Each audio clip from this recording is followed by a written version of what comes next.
Oh, hello. Welcome to another episode of The Dutch Oven, the only talk show shot in my bedroom.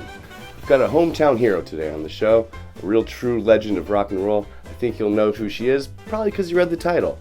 Check it out. I am so very grateful to be backstage with Zia McCabe of the Dandy Warhols. We're here in Den Haag at this place called Pard or something.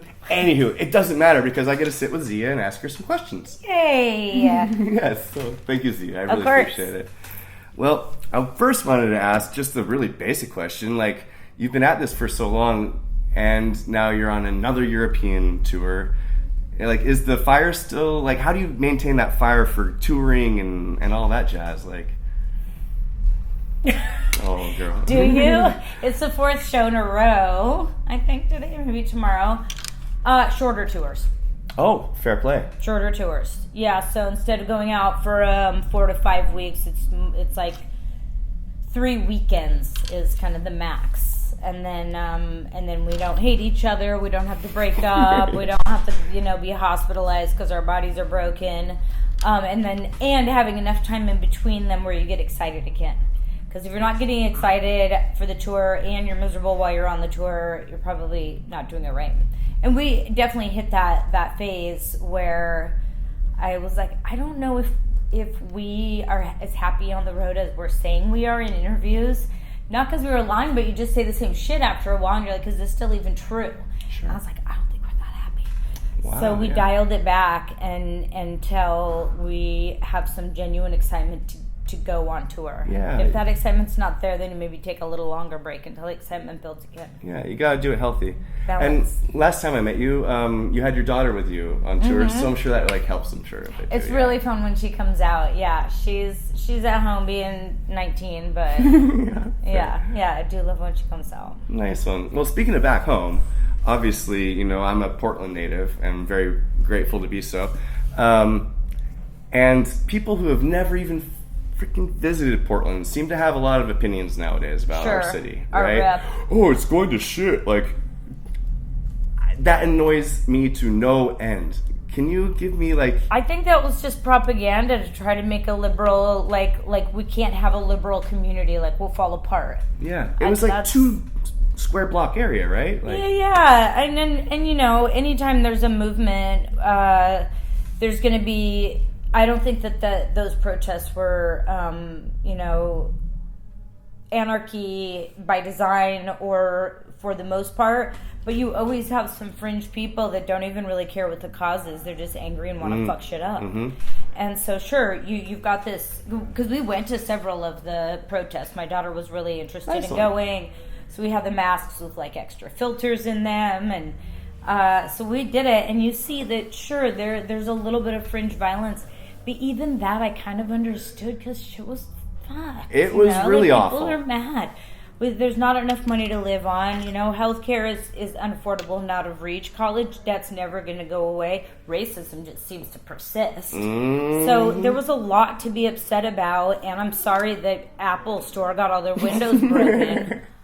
I mean, no, for real, 100%. And really the only reason that I'm against that is because it undermines the mission, it undermines the message. But, the feeling of wanting to fuck shit up because you're so mad and broke and hungry and not properly cared for, I understand it. I don't think it's a really savvy tactic. I don't think it really gets you what you want.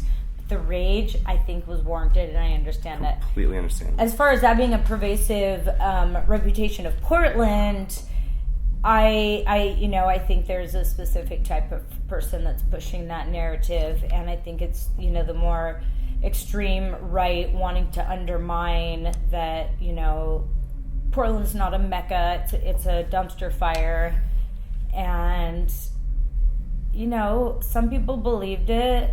Also, people are just disgruntled, again, because they're broke and mad and can't afford the rent. So it's easy to hate on Portland. It's general, right? Yeah. You're not hitting an actual person. And for decades, it was such an appealing place that everyone wanted to move there. And maybe the city didn't expand fast enough. I don't know. But I think we grew a little too fast, and I don't think that we watched the cities around us. Seattle should have been a real warning. And I think that warning went unheeded. And we just sort of watched the same thing happen to Portland. Really, the hardest thing about Portland is how unaffordable it is to artists. Yeah. And we didn't put enough systems in place to subsidize the artists, which was the reason for, Nike and Google to bring in the youngest and brightest minds, was because we have this culture and community that then wasn't fostered or fertilized and is being kind of squashed and dying.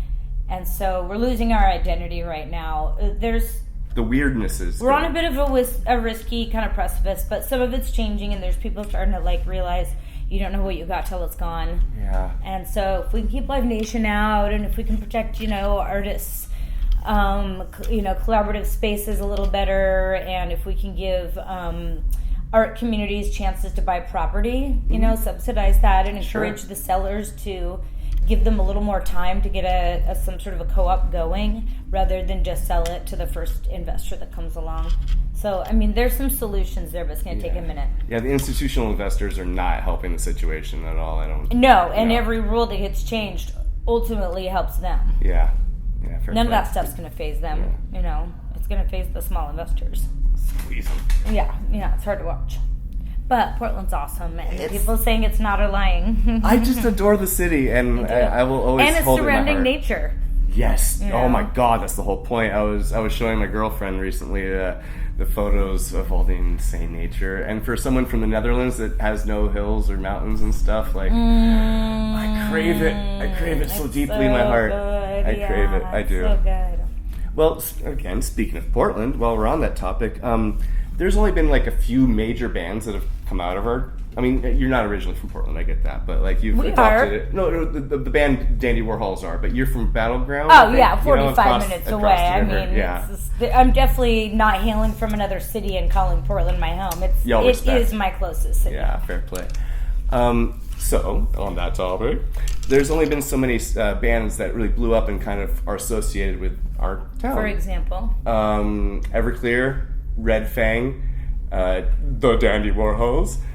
And Everclear really Portland. No, they kind of chose it as a. Oh, thank you so much for saying that, Zia. I'm sorry. Can I get a little? Yeah. Oh man. Red Fang. You could say Dead Moon. You could say but no, most of the bands, Modest Mouse and Shins and a lot of these bands that got credit for being Portland weren't really Portland bands. I consider us to be born and raised in Portland. I'm just outside the suburbs, right? Slater Kinney kind of adopted it later on. Sure, but they're Olympia, right? Yeah, so, that's true. So, having a band that's very much associated with one city seems like a precarious position to find yourself in. We're as an example, my band, about 9 months ago, our drummer moved to Italy. Mm-hmm. And that kind of created, And our drummer lives in Australia. It's exactly hard. What I was about to ask. So Big Head, right? He's down there. Big head, fat head. Fat head. It's because of his fat hair. I had a feeling that's what it was. So, but he's still the drummer officially, yeah? He still is, and the way that we've managed to survive that is, digital file sharing became, quite easy right around that same time. So technology kept up with us and was able to support us having a long-distance recording relationship. And then, every once in a while our original drummer, Eric Herford, will do a show here and there. And then we've got this other guy, Pat Spurgeon, who's amazing, that can do these shorter runs. So we don't always get to have Brent now, which is the sad part. And we don't get to be in the same room writing together, which is the sad part. And that really changed a lot of the writing dynamic. Ooh, sure. But it works. You can do it, You can do it. We've been doing it for 20 years. Yeah, for real. It's been a long time. Yeah, nice one. So Zia, if that is your real name, which I know it's not, could you explain? Because in Oakland and Berkeley, where I moved here from, there's government names and there's chosen names. Is this kind of the same thing? Mine's legal, so it is my legal name. It just wasn't my birth name. There was so many Amy's. So many. Every class. I was Amy 1 or Amy 3 or Amy S or Amy with brown eyes. And I'm like, I am just Amy and I don't like sharing my name with all these other Amy's. So I changed the spelling to Aimee. That kind of gave me something. I tried to go by my middle name, Lorraine. I tried to go by Amelia. And just none of it really stuck. And so I thought, okay, you know what? When I start college, it'll be all new people, and that'll be my chance. Nice one. And so I changed first and last. I changed my name to Zia. And McCabe was my mom's last name. Yeah, nice. So, and she now has changed her name back to McCabe, and my sister has now changed her name back to McCabe. Ooh. So all of our kids, we have this McCabe, of the cloak is what McCabe means. That's so cool. So we've got this clan of these kind of like witchy, arty women, and that's our family. And the name change like kind of re-identified us as this clan of Irish women. Oh, I love that. Yeah. Yes. My girlfriend has a thing in her bedroom that said, "We are the daughters of the witches you couldn't burn." Nice. Yeah. Yes. We made it. Yeah. Damn straight. Of the cloak. So, I really don't know the process of how the Dandy Warhols kind of blew up originally. Obviously, the songwriting is next level. Obviously, Courtney has a very chiseled jaw. But other than a chiseled jaw and good songwriting, how did it happen? I think that what really got us noticed was the grunge and nu metal era was really getting pretty tired and derivative and just watered down and recycled, and Courtney's big reaction to that was wanting to have stuff that was a little more intellectual, a little more lush, trippy, trancy, simple songs, but not with the angst and the dad hating that that genre was kind of promoting. And they were doing that kind of stuff in England, right? So there was a lot of bands like Ride and Catherine Wheel and Inspiral Carpets and all those British bands, and nobody in the States was really emulating that or being inspired by that at the time. So we were reacting to this one entire genre and being inspired by this genre that was fully underrepresented in the United States. And so we were called the best British band from America. Nice. And that's the way we were promoted. Also, I think because it was the very tail end of the major label world, we were one of the last bands that got a bidding war going, and that created a lot of hype for us. Hell yeah. And so, the dinosaurs of major labels were getting ready to sort of just topple. But we got in right on that tail end where they were spending stupid amounts of money on videos, just throwing money around. And so we capitalized on that a little bit, right? You have to make it so much more organically now through getting your followers and definitely being masters of social media, which we aren't, but we were masters of the hype machine and getting a really good reputation going for hedonists and kind of lounge lizards and getting that vibe going right at a time where people were, I think, hungry for something a little sexier to happen. Nice one. So, yeah. Oh, yeah. Let's see. I've listened to so many podcasts now at this point. Like, do you even want to talk about your real estate, or would that be a nice promotional thing? Would you prefer? I don't know. I mean, the only thing I would have to say about real estate is that it's amazing. I found a career that dovetails with music that I can still tour. Okay, let's talk about that. All right.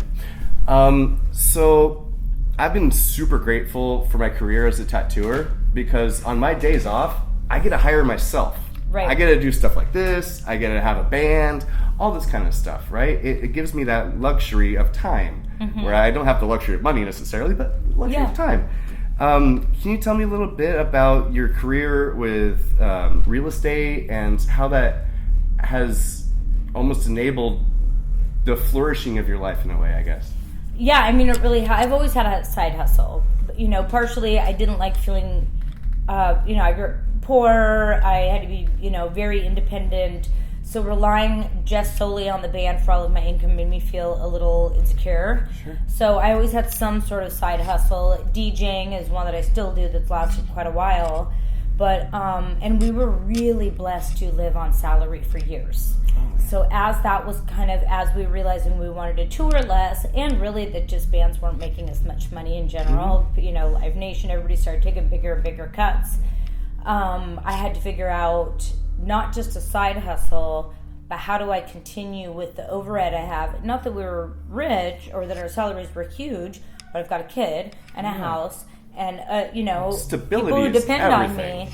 And how the heck, it took me about 4 years to figure it out, and then I realized it's literally real estate was the only choice. I mean, there was stripping and bartending. I just didn't want more late nights. Yeah, respect. I needed something a little healthier. So, Real. and I'm good at math. I know everyone in town. I know my city inside and out. I feel like I have a strong moral compass, and the kind of creative skills that you need to be a realtor. So even if I didn't like it, I knew I'd be a good fit, and I'd be able to support my family. Turns out I like it. Turns out I've been able to make a niche of getting artists into homes that didn't really... I mean, something you have to know about artists is we're conditioned to not feel that we deserve what 9-to-5 people So true. get, right? So, we have to create every job for ourselves. We don't have the same support from the government. Why should I ever be able to retire? Yeah, you don't deserve property because you're a degenerate artist. It's basically what I see people sort of reflect to me as their belief. So I'm like, that's not true though. There's all kinds of ways. And so let's obviously I can't make miracles happen for everybody. Sure. But I've learned as many tricks as I can to help artists work around being self-employed and having inconsistent income and really just believing in themselves. Incredible. That they can. So yeah, it kind of turned out to be this cool niche. Yeah, it's this empowering thing. And, I didn't know it would be like that, but it makes me feel really good about a job that I think not all people respect. Brilliant. Nice one. Zia. Yes. Zia has an alternate persona. DJ Rescue! I'm a dork. I'm not going to stop being a dork, okay? Never stop. Yeah, Never stop. I never will. Never stop. Thank you. Can you tell me about DJ Rescue, please? Yes. I have been... Wait, you know Gallo, right? Yeah. Yeah, so I love Gallo. I've been saving good parties from bad music since 2001. I became DJ Rescue at Gallo's 30th birthday party at his parents'. No! Yeah, and he said, the DJ is so bad, I want to leave my own party. And I was like, because that's who had the PA, right? Yeah. And I'm like, I've got records on the bus, I could DJ for you. So I DJ to the rescue. And became DJ Rescue. And I'll do some corporate events and stuff, but mostly what I do are the after parties for the band. Yeah. It's a way for the fans to hang out. We know the music's going to be good. It's just a nice little extra treat, a little bit of extra scratch on the road. So, Yep. yeah. And I have a radio program now. Oh, my. Duh. It's called Get Lost. It's on Shady Pines Radio, which is a .com or an app. Mm-hmm. All cool, weirdo. It's independent. The raddest DJs are on there. And my program, I don't know what the time would be for you guys, but for us, it's Sundays at 6 p.m. But it's just an hour of like avant-garde, outsider, trippy. You'll hear like Brian Eno, Mort Garson, Jean-Michel Jarre, Phil Glass, all the weird stuff that you kind of don't really hear anywhere else, but with this overtone of being fucking mellow. Yeah. Yeah, Get Lost. Ooh, fascinating. Yeah, so that's been really fun. I have 3 other DJs that help me so that I can't do it every week. Maybe smoke a little joint, eat a little yeah, we're all something. getting baked. We try to see if the other DJs are listening in. If they catch the bong rips, we'll leave the mic on and do the rips over the songs, and then you'll see the text going, I heard that ripper. Oh my god! Yo, epic! Yeah, I mean, those are my things. Brush Prairie is my country band, Yeah. which I don't get to do a ton of, but I am doing a tour in Australia next month. Amazing. Yeah, Magic Machine is going to be my backup band, and we'll do a tour together. One of the podcasts I listened to with you said that you were saying you played at the oh my god, what's the amusement park?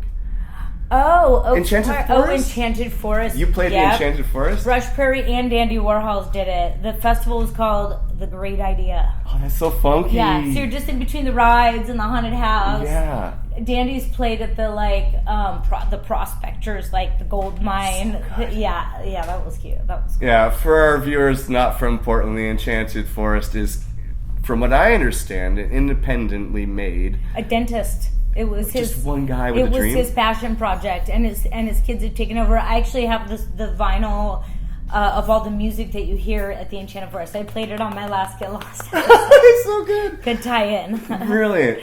Yeah. Weirdos, man. Pacific Northwest has got some of the best weirdos on the planet. God, please don't let it change. Yeah.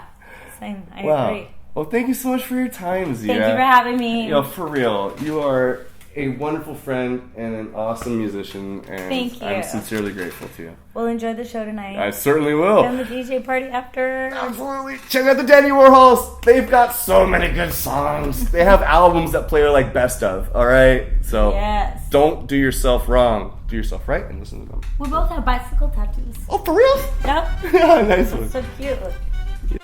And now, a message from our sponsor. Have you ridden the biggest log ride in the Northwest with 40-foot drop to spectacular splashdown? It's at Enchanted Forest Theme Park. Experience the challenge of Mondor, an indoor target shooting ride that keeps your score. Storybook Lane, Western Town, English Village, Water Light Show, Haunted House, gift shops, picnicking, more rides, more fun. At Enchanted Forest, just south of Salem off I-5. Go to enchantedforest.com for hours and information. Enchanted Forest, where memories are made.